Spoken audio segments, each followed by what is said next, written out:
இன்னைக்கு சட்டப்பேரவையில திரும்பவும் ஒரு பெரிய பரபரப்பு. நேத்து பாத்தீங்க அப்படின்னா ஏடிஎம்கே வெளிநடப்பு பண்ணாங்க. இன்னைக்கு டிஎம்கே வெளிநடப்பு பண்ணிட்டாங்க.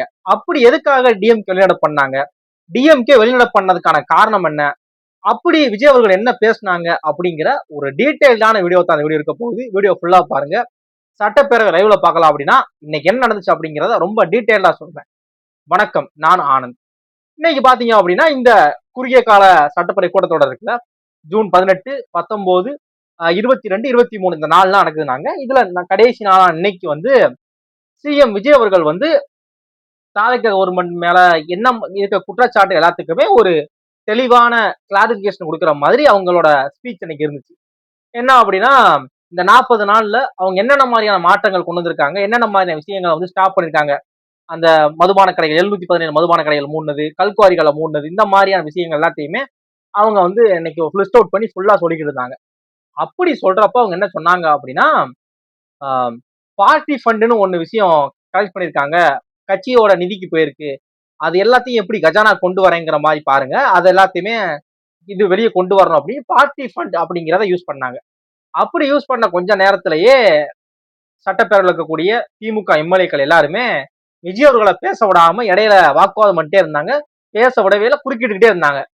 சபாநாயகர் பிரபாகர் அவங்க என்ன சொன்னாங்க அப்படின்னா, நாங்க உங்களுக்கு டைம் தரேன், சிஎம் விஜய் அவர்கள் வந்து பேசட்டும், அவங்க பேசுறதுல உங்களுக்கு முரண்பாடு இருந்தா இல்ல மாற்று கருத்து இருந்துச்சுன்னா நீங்க அதெல்லாம் நோட் பண்ணி வச்சுக்கோங்க, உங்களை குறிப்பா எடுத்துக்கங்க, எடுத்துட்டு அவங்க பேசி முடிச்சு உங்களுக்கான டைம் தரப்ப நீங்க அதை பேசுங்க அப்படின்னு ரொம்ப தன்மையா ஒரு தெளிவானதை சொன்னாங்க. இது கரெக்டான படிச்சு.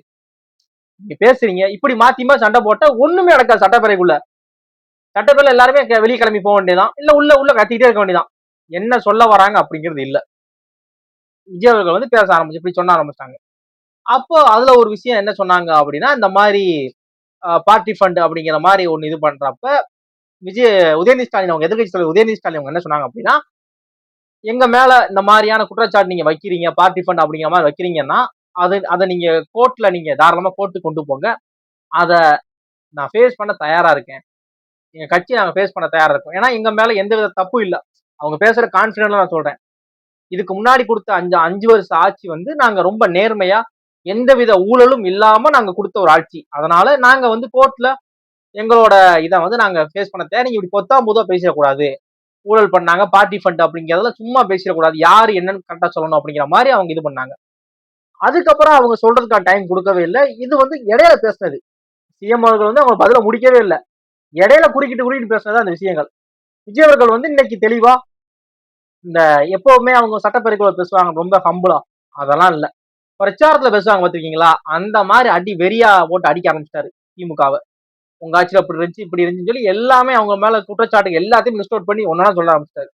கொஞ்ச நேரத்துல மொத்த கட்சியை சேர்ந்த எம்எல்ஏக்களுமே வெளியே கிளம்பிட்டாங்க, வெளிநடப்பு பண்ணிட்டாங்க. வெளிநடப்பு பண்ணி இவங்க சொன்ன விஷயம் என்ன அப்படின்னா, உள்ள வந்து திரைப்படம் எடுத்துக்கிட்டு இருக்காங்க சட்டப்பேரவைக்குள்ள. சட்டப்பேரவை வந்து ஒரு சினிமா கூட நம்ம மாறிடுச்சு. சபாநாயகர் பிரபாகர் அவங்க தான் இதுக்கு வந்து டைரக்டர், அவங்க தான் கட் ஆக்ஷன் சொல்லிக்கிட்டு இருக்காங்க. சிஎம் வந்து லைட்டு லைவ்ல இருக்கக்கூடிய கேமராலாம் பார்த்த உடனே அவங்க என்ன நினைச்சிட்டாங்க அப்படின்னா, இது ஒரு படப்பிடிப்பு தளம் நினைச்சு படப்பிடிப்பு பேசுற மாதிரி ரொம்ப மாசான வசனங்கள்லாம் பேசிக்கிட்டு இருக்காங்க. இது வந்து இப்படி மாறி இது வந்து இப்படி இதான் மாற்றமா அப்படிங்கிற மாதிரி அவங்க வெளியே போய் சொல்லியிருந்தாங்க. 18ஆம் தேதி இந்த சட்டப்பேரவை கூட்டத்தோட ஸ்டார்ட் ஆகுது. அப்படி ஸ்டார்ட் ஆகுறப்ப இவங்க என்ன சொன்னாங்க அப்படின்னா, வாயை திறங்க சிஎம் அப்படிங்கிற மாதிரி டேக் போட்டு திமுகவை சேர்ந்த எல்லாருமே அதே மாதிரி டேக் போட்டு ஒரு எதிர்ப்பு மாதிரி வந்திருந்தாங்க உள்ள. தயவுசெய்து வாயை திறங்க அப்படிங்கிற மாதிரி ஒரு டேக் போட்டு வந்திருந்தாங்க. இன்னைக்கு வாயை திறந்து அவங்க பேசுறாங்க அப்படிங்கிறப்ப முழுசா கேட்டுக்கலாம்ல. இப்போ உங்களுக்கு வந்து நான் வந்து பேசுற டைமே தரமாட்டேன் அப்படின்னு சொல்லி சபாநாயகர் அவங்க சொல்லியிருந்தாங்கன்னா அது ரொம்ப தப்பு. நீங்க உடனே அப்ப எதுக்கு நான் கேட்கணும், எங்களுக்கு தான் பேச அனுமதிக்க மாட்டீங்கல்ல, இது எதுக்கு நான் கேட்டுக்கிட்டு கிளம்பிருக்கலாம், ஓகே.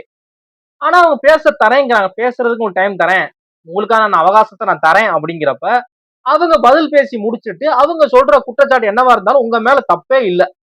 இதுக்கு முன்னாடி நீங்க கொடுத்த ஆட்சி எந்தவித ஊழலுக்கும் நீங்க உங்களுடைய கைகளை நீட்டாத ஆட்சி, அப்படிங்கிற ரொம்ப நேர்மையான ஆட்சி திமுக ஆட்சி. அப்படிங்கிறப்ப நீங்க இதை வந்து ஃபேஸ் பண்ணிருக்கலாம்ல. அவங்க பேசி முடியும், நம்ம தான் எந்த பிரச்சனையும் பண்ணலப்பா, ஏதாவது தப்பு பண்ண பயம் இருக்கு, தப்பே பண்ணலையே நம்ம எதுக்கு பயப்படணும்னு சொல்லி நம்ம சாலிடா அவங்க பேசுற பதிலுக்கு இது பண்ணிருக்கலாம். அது இல்ல. வெளியே கிளம்பிட்டாங்க. விஜய் அவர்கள் வந்து இன்னைக்கு பயங்கரமா பிரச்சாரத்துல பேசுற மாதிரி பேசியிருந்தாங்க. பிரச்சாரத்துல என்ன மாதிரியான விஷயங்கள் அவங்க ஹேண்டில் பண்ணுவாங்களோ அதே மாதிரி இதுலயும் நூதன குத்து, நங்கு நங்குன்னு குத்து எல்லாமே பண்ணியிருந்தாங்க விஜய் அவர்கள். ஓகேவா? இதுக்கப்புறம் இதுதான் கொஞ்சம் ஒரு சின்ன கான்ட்ரவர்சியா இருந்துச்சு. என்னன்னா உதயநிதி ஸ்டாலின் அவங்க வந்து எக்ஸ் தளத்துல பதிவு போடுறாங்க.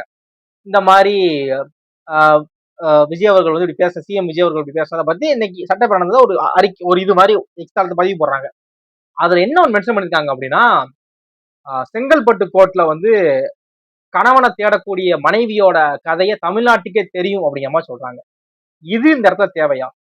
இப்போ திமுக ஆட்சியில தப்பு இருக்கு, தப்பு பண்ணாங்க, அதை நாங்க கண்டுபிடிச்சுக்கிட்டு இருக்கோம், அதுக்கான தண்டனைகள் கிடைக்கும், அவங்களை நாங்க விட மாட்டோம், ஊழல் பண்ண யாரையுமே நாங்க விட மாட்டோம் அப்படின்னு திமுக மேல ஒரு அலிகேஷன் யாராவது வைக்கிறாங்க அப்படிங்கிற பட்சத்துல அவங்களோட பர்சனல் லைஃபை தான் அவங்க பேசுவாங்களா? இதுதான் என்னோட கேள்வி. சப்போஸ் டிஎம்கே இல்ல சாதாரண ஒரு அரசியல் பார்க்கக்கூடிய ஒரு அரசியலை விமர்சனம் பண்ணக்கூடிய யார் பார்த்தாலும் சரி இந்த இதை பத்தி என்ன நினைக்கிறீங்க? இப்படி ஒரு அலிகேஷன் வைக்கணுமா? செங்கல்பட்டு கோர்ட்ல வந்து கணவனை தேடுற மனைவியோட கதையை வந்து தமிழ்நாட்டுக்கே தெரியும் அப்படிங்கிறது இது இந்த இடத்துல தேவையான்னு கேட்கிறேன். அது 2 பேரோட பர்சனல் லைஃப். அதுலயே அவங்க தெளிவா சொல்லியிருக்காங்க, இதை வந்து விவாத பொருள் ஆக்க வேண்டாம், எந்த ஒரு மீடியாவும் இது விவாத பொருள் ஆக்க வேண்டாம், இது பர்சனல் லைஃப், எனக்கு இப்படி வேணும் அப்படி அவங்க தெளிவா இது பண்ணிட்டாங்க. அதை பத்தி பேசுறது ஒண்ணுமே இல்லை. இத வந்து இந்த இடத்துல இப்படி ஒரு நடந்தனால சொல்றீங்களா? அப்போ திமுகவை யாராவது ஒரு ஆள் கேள்வி கேட்கிறாங்க அப்படிங்கிற பட்சத்துல அவங்களோட பர்சனல் லைஃப் பத்தி பேசுவாங்களா? இல்ல அவங்க மேல சாயம் பூசுவாங்களா? ஒரு நாகரிகமான ஒரு கட்சி, பல பல வருஷமா கிட்டத்தட்ட 75 வருட கட்சி, இப்படி இருக்க ஒரு பாரம்பரிய கட்சி வந்து இந்த மாதிரியான கீழ்த்தனமான பதிவியா போடுறது, அதுவும் எதிர்கட்சி தலைவர், கட்சியோட ஒரு சாதாரண உறுப்பினர் இருந்தாலே இந்த மாதிரியான ஒரு பதிவு போடுறது ரொம்ப தப்பான விஷயம். ஆனா ஒரு தலைவரே, ஒரு கட்சி எதிர்கட்சியோட தலைவரே இந்த மாதிரி பண்றது வந்து மத்தவங்களையும் இதை மோட்டிவேஷன் மாதிரி தான் எடுத்துப்போம். இந்த மாதிரியான இது தேவையா நான் கேட்கிறேன். இது ரொம்ப தப்பு இல்லையா? இல்ல இதெல்லாம் கரெக்ட் தான் ப்ரோ நீங்க நினைச்சீங்கன்னா கமெண்ட் பண்ணுங்க, தெரிஞ்சுப்போம். எனக்கு தப்புன்னு பட்டுச்சு. இது அவரோட பர்சனல் லைஃப். இப்போ இப்போ தாவேக்காவை எப்படி கேள்வி கேட்கலாம் அப்படின்னா நிறைய கேள்விகள் இருக்கு. சட்ட ஒழுங்கு சீர்கேடு, 3 வயசு குழந்தைய ரேப் பண்றாங்க, ஒரே நாள்ல கிட்டத்தட்ட 5 ரேப்போ 6 ரேப்போ அப்படிங்கிறாங்க, பாலியல் வன்கொடுமைங்கிறாங்க, திருவள்ளூர், காஞ்சிபுரம், பூந்தமல்லி அப்படின்னு சொல்லி லிஸ்ட் பெருசா போய்கிட்டு இருக்கு. இதெல்லாம் என்ன நடந்துகிட்டு இருக்கு? சிங்கப்பன் சிறப்புப்படை ஆரம்பிச்சிட்டீங்க, எல்லாமே பண்ணிக்கிட்டு இருக்கீங்க, ஆனாலும் குற்றம் குறைய மாட்டேங்குது. தினமும் பவர் கட் ஆகிக்கிட்டு இருக்கு. நீங்க ஃபியூஸ் கேரியர் திருடிட்டாங்க அப்படிங்கிற மாதிரி ஒரு காரணம் சொல்றீங்க. இதெல்லாம் என்ன அப்படிங்கிற அவங்களோட நிர்வாகத்துல இருக்கக்கூடிய குறைபாடு நம்ம கேட்கணுமா? அவங்களோட பர்சனல் லைஃபை பத்தி நம்ம கேட்கணுமா? இதுதான் என்னோட கேள்வி. இது எனக்கு கொஞ்சம் தப்பு, இது கொஞ்சம் தப்புன்னு பட்ட மாதிரி இது கரெக்டா இல்லையே. இப்படியான ஒரு அநாகரிகமான கேள்வியா கேட்கறது, ஒரு முற்போக்கான ஒரு கட்சி, பல வருஷமா இருக்கீங்க, உங்களுக்குன்னு ஒரு நேம் இருக்கு, ஒரு கொள்கையை வச்சிருக்கீங்க, அப்படிங்கிறப்ப நீங்க கேட்கக்கூடிய கேள்வி ஒரு இவ்வளவு தரம் தாழ்ந்த கேள்வியா அப்படிங்கிறது இருக்கு. இன்னொன்னு, திமுகவோட துணை பொதுச் செயலாளர் இருக்கக்கூடிய ராசா அவங்க வந்து இன்னைக்கு ஒரு ஒரு போராட்டம் மாதிரி நீங்க பண்ணாங்க. அதனால அவங்க என்ன சொல்றாங்க அப்படின்னா கூட்டணி கட்சிகளுக்கு வந்து அமைச்சரவையில் இடம் கொடுத்தது ஒரு அசிங்கம், இடம் கொடுத்தவங்க ஒரு அசிங்கம், ஒரு அவமானம், ஒரு அசிங்கம், அதை வந்து வாங்கிக்கிட்டவங்க ஒரு அசிங்கம், இது ஒரு அசிங்கமான செயல் அப்படிங்கிற மாதிரி சொல்றாங்க. எனக்கு இப்ப என்ன தோணுது அப்படின்னா, ஆல்ரெடி திமுக கூட இருந்த கூட்டணி கட்சிகள் எல்லாருமே மோஸ்டா திமுக மேல இப்ப ஒரு அதிருப்தியில இருக்காங்க, ஒரு வெறுப்புல இருக்காங்க. ஏன் அப்படின்னா ஒன்னொன்னா நான் லிஸ்ட் அவுட் பண்றேன். இது வரைக்கும் வைகோ அவர்களோட வீட்டுக்கு எந்த ஒரு சிஎம்மும் போனதில்லை அப்படிங்கிற மாதிரி சொல்றாங்க. ஓகேவா? அது மாதிரி இன்னொன்னு, துரை வைகோ அவங்க வந்து திமுகவுக்கு அகெயின்ஸ்டான பேச்சுக்களை தான் எல்லா இடங்களையும் பேசிட்டு இருக்காங்க. அவங்க பண்றது எல்லாமே டிவிகேக்கு சப்போர்ட் பண்ற மாதிரியும் டிஎம்கேவை அப்போஸ் பண்ற மாதிரியும் தான் இருக்கு. இன்னொரு பக்கம் கம்யூனிஸ்ட் பார்ட்டிஸ் என்ன சொல்றாங்க அப்படின்னா, நாங்க வந்து திமுக கிட்ட நாங்க போட்டுமான்னு கேட்டுலாம் நாங்க பண்ணல, இது எங்களோட இண்டிபெண்டன்ட், நாங்க சுதந்திரமா எடுத்த முடிவு தான், எங்களை பொறுத்த வரைக்கும் தமிழ்நாட்டுல குடியரசு ஆட்சி வந்துடக்கூடாது, அதுக்காக நாங்க இந்த மாதிரியான ஒரு இது பண்ணிருக்கோம், தாவேக்காவுக்கு ஆதரவு வெளியில இருந்து ஆதரவு தரோம், எங்களுக்கு வந்து குடியரசுத் தலைவர் ஆட்சி அமலுக்கு வர்றது இஷ்டமே கிடையாது. அதனால இப்படி முடிவு அப்படிங்கிறாங்க. ஐயுஎம்எல் கட்சி கிட்டத்தட்ட 57 வருஷமா கிட்டத்தட்ட ஒன்னா இருந்த ஒரு கட்சி திமுக கூட. இனிமே நாங்க திமுக கூட கூட்டணி கிடையாது. எங்களோட கூட்டணியை முழுசா முடிச்சுக்கிறோம். முடிச்சுட்டு நாங்க இனிமே ஃபுல்லாவுமே தாவேகா கூட தான் பயணிக்க போறோம் அப்படின்னு ஒரு அபிஷியலா ஒரு ஸ்டேட்மெண்ட்டை காதர் மொய்தீன் அவங்க சொல்லியிருக்காங்க. இன்னொரு பக்கம் பாத்தீங்கன்னா காங்கிரஸ் கட்சி சொல்லியிருக்காங்க அப்படின்னா இனிமே வந்து நாங்க தாவேகா கூட தான் தொடர்ந்து தேர்தலை பயணிக்க போறோம். இனி வரக்கூடிய தேர்தலில் எங்களுக்கும் நிபந்தனையற்ற ஆதரவு கொடுக்க தயார் அப்படின்ட்டாங்க. பிசிகா மட்டும்தான் நாங்க இப்பயும் திமுகவோட கூட்டணிலாம் தொடர்றோம் அப்படிங்கிற ஸ்டேட்மெண்ட் சொல்றாங்க. மற்ற எல்லா கூட்டணி கட்சிகளுமே அவங்க திமுக மேல அதிருப்தியில இருக்காங்கன்னு நல்லா தெரிஞ்சுக்கணும். இப்படி இருக்க இந்த டைம்ல கூட்டணி கட்சிகள், அவங்களோட தோழமை கட்சிகள், அவங்களோட கூட்டணி கட்சிகளை இப்படி விமர்சிக்கிறது சரியா? இது வந்து அதாவது விடுதலை சிறுத்தைகள், ஐயுஎம்எல் இந்த மாதிரியான கட்சிகள், கூட்டணி கட்சி காங்கிரஸ் இந்த மாதிரி கட்சிகளுக்கு அமைச்சரவையில இடம் கொடுத்தா என்ன தப்பு? யாராவது ஒரு டிஎம்கே மெம்பர் பாக்குறீங்க, இல்ல ப்ரோ அது அப்படி ஒரு கான்ஸ்டியூஷன்ல இல்ல, கூட்டணி கட்சிகள் அப்படி கொடுக்கூடாது ப்ரோ, இவங்க வந்து விஜய் இவங்க மீறிட்டாங்க அப்படிங்கிற மாதிரி சொன்னீங்கன்னா தெரிஞ்சுக்கிறேன். ஓகே, அதுக்காக தான் டவுட் தான். அப்படிதான் சொல்லுங்க. அப்படி என்ன தப்பு? அப்படி என்ன இது மட்டும் நல்லது தானே? ஏன் ஒரு ஒரு ஒரு கூட்டணி கட்சியோட தேர்தலை சந்திக்கிறீங்க, எலெக்ஷன்ல போட்டி போடுறீங்க, ஜெயிக்கிறீங்க பட்சத்தில் தன்னோட கூட்டணி கட்சிகளுக்கும் அமைச்சர் இடம் கொடுத்தா என்ன தப்பு? பிசிகாவுக்கு ஒரு சீட் கொடுத்துருக்காங்க, ஐயுஎம்எலுக்கு ஒரு சீட் கொடுத்துருக்காங்க, 2 சீட் வந்து காங்கிரஸ் கொடுத்துருக்காங்க. இப்படி கொடுத்தா என்ன தப்பு? இதை ஏன் 2 பேருமே பண்ணல? டிஎம்கேயும் பண்ணல, ஏடிஎம்கேயும் பண்ணல. அது ஏன் பண்ணல? அது பண்ணக்கூடாதுன்னு ஏதாவது சட்டத்திட்டம் இருக்கா? அரசியலமைப்புல அப்படி ஒரு சட்டம் இருக்கு அப்படின்னு இருக்கா? அதை விஜய் அவர்கள் முறையா மீறிட்டாரா? இந்த மாதிரி கூட்டணி கட்சிகளை விமர்சிக்கிறப்ப திமுக ரொம்ப கவனமா விமர்சிக்கணும்னு நினைக்கிறேன்.